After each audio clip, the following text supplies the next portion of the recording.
अस्सलाम वालेकुम फ्रेंड्स, कैसे हैं आप सब लोग। उम्मीद करती हूँ आप लोग खैरियत से होंगे।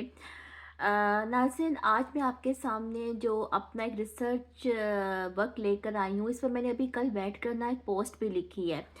तो इस टॉपिक पर मुझे बहुत लोगों ने फीडबैक दिया और बहुत लोगों ने जो है वो इसको लाइक किया, मेरी इस पोस्ट को। तो मैंने सोचा कि मैं इस पर एक वीडियो भी बना लूँ ताकि लोग ज़्यादा जो है इसके बारे में जान सकें। ठीक है। तो आज मैं बात करूंगी केतु ग्रह की, Ketu in the seventh house. Obviously नाज़रीन कि आप लोग सेवंथ हाउस से तो वाकिफ़ हैं, सबको ही पता है कि सेवंथ हाउस जो है वो किन चीज़ों को रिप्रेजेंट करता है। सेवंथ हाउस को जो है वो नेवल ऑफ द कालपुरुष कहा जाता है, यानी कि कालपुरुष कुंडली का नेवल एरिया है। ठीक है। अब जो नेवल एरिया होता है वो एक कोर एग्जिस्टेंस होती है। ठीक है। उसके साथ इंसान की कामा एनर्जी भी जुड़ी हुई है, उसका पैशन भी जुड़ा हुआ है और उसकी जो है वो स्पिरिचुअलिटी भी जो है उसके साथ कनेक्टेड है। सेवंथ हाउस जो है वो जगह है जहाँ पे सनसेट हो जाता है, यानी जहाँ पे सूरज जो है वो गरूब हो जाता है। ठीक है। इसलिए यहाँ पे सन की जो है वो वीक एनर्जी समझी जाती है। अब केतु जो है ना नाजरीन, वो एक हॉट और एक फायरी ग्रह है। ठीक है।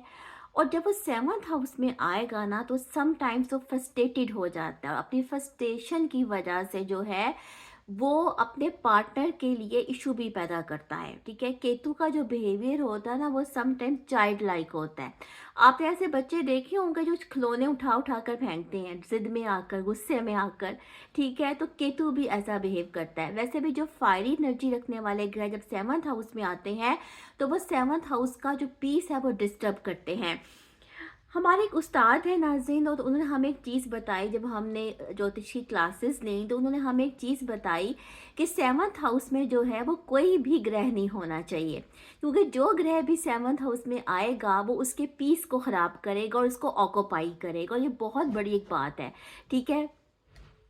अब नाज़रीन, जो राहु केतु का ये जो फर्स्ट और सेवंथ हाउस का एक्सेस है ना, मैं इसके बारे में हमेशा एक बात करती हूँ, और वो मैंने अक्सर जगहों पर ये बात कही कि ये जो एक्सेस है ये मैरिड लाइफ के लिए अच्छा नहीं है। ठीक है। यहाँ पे मैरिज से रिलेटेड और रिलेशनशिप से रिलेटेड जो है वो इश्यूज सामने आते हैं। अब ये इश्यूज ज़रूरी नहीं कि वो डिवोर्स की शक्ल में सामने आए, सेपरेशन की शक्ल में सामने आए, बल्कि बहुत सारी चीज़ें और भी इसमें हैं। इनडिफरेंस भी क्रिएट हो जाता है। नाज़रीन, केतु जो है जब वो सेवंथ हाउस में हो, ठीक है, तो यहाँ पे वो मैरिज के इंस्टीट्यूट को रिजेक्ट भी करता है। ठीक है। मैरिज पे बिलीव नहीं करता। समटाइम्स ये सिचुएशन जो है ये लाइफ टाइम जो बैचलर लोग होते हैं, ऐसे लोग जो शादी नहीं करते, तो उनके चार्ट में भी जो है वो ये सिचुएशन जो है वो देखी जा सकती है। जब हम केतु के सेवंथ हाउस की बात करते हैं तो हम राहु को भी इग्नोर नहीं करते, क्योंकि बहरहाल राहु और केतु का जो एक्सिस है वो एक दूसरे को इन्फ्लुएंस कर रहा होता है, अगरचे इन दोनों की थोड़ी सी जो डेस्टिनेशन है वो डिफरेंट होती है। अब मैं आपको एक मज़े की बात बताऊं, ठीक है, इसको समझाने के लिए या आपकी जानकारी के लिए। मेरे खुद के चार्ट में भी यही एक्सेस है, राहु और केतु का। ठीक है। केतु इन द असेंडेंट, ठीक है, केतु जो है वो मेरे असेंडेंट में है। और जब मैं अपनी एज में थी, यानी कि I was in the school college life में जब मैं थी, तो मैं भी जो है बिलीव नहीं करती थी। ठीक है। I always reject marriage. ठीक है। मैं भी इसको रिजेक्ट किया करती थी। तो जब ये बात मैंने अपनी फैमिली में करनी या मैंने अपने कभी फ्रेंड्स में करनी, तो वो मुझे जो है वो कुछ अजीब उनका होता था इस बारे में पॉइंट ऑफ व्यू। वो मुझे कहते थे कि तुम बेवकूफ़ हो, पागल हो गई हो, कैसी बातें सोचती हो। ठीक है।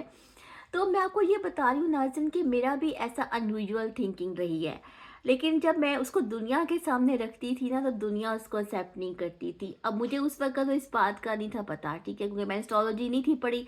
अब चूंकि मैं पढ़ती हूँ तो मुझे जो है समझ आती है कि भी ऐसा क्यों है। तो बहरहाल जब केतु सेवंथ हाउस में होता है तो ये मैरिज को रिजेक्ट करता है।